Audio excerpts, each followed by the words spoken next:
if mod of z plus 4 less than equals to 3, find mod of z plus 1 max.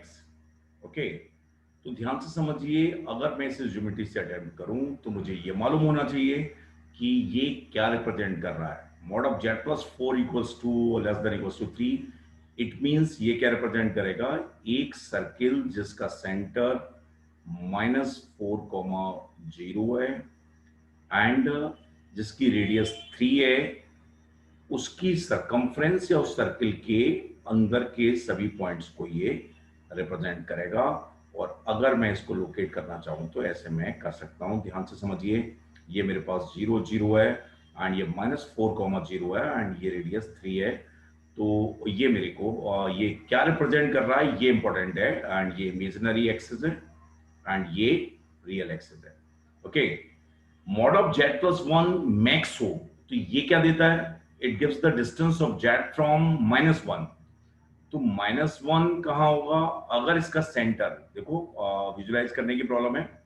अगर इसका centre मेरे पास कितना है, अच्छे से देखना, अगर मेरे पास इसका सेंटर है, इसका सेंटर कितना है, ध्यान से देखिए, -4,0 है और ये कितना है, -1 से डिस्टेंस रिप्रेजेंट कर रहा है, तो -1 यहां कहीं होगा, -1,0।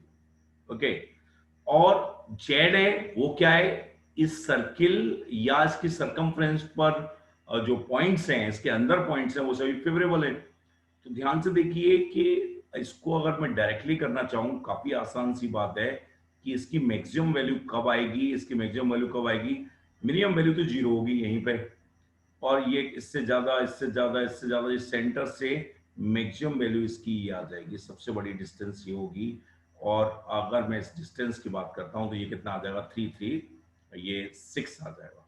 तो इसका जो आंसर रहेगा वो कितना रहेगा, 6 रहेगा। और अच्छे से समझना कि अगर मैं इस पॉइंट को बताऊं जिसके करस्पॉन्डिंग मैक्सिमम वैल्यू आ रही है, तो वो कितना आएगा, -7,0 ओके।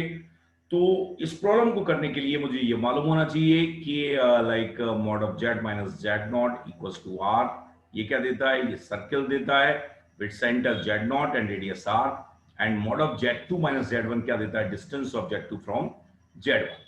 इसके अलावा सर्किल का एक नॉर्मल सा भी अगर आइडिया है तो आप इस प्रॉब्लम को कर सकते हैं, आसान है, कोई टफ नहीं। ओके।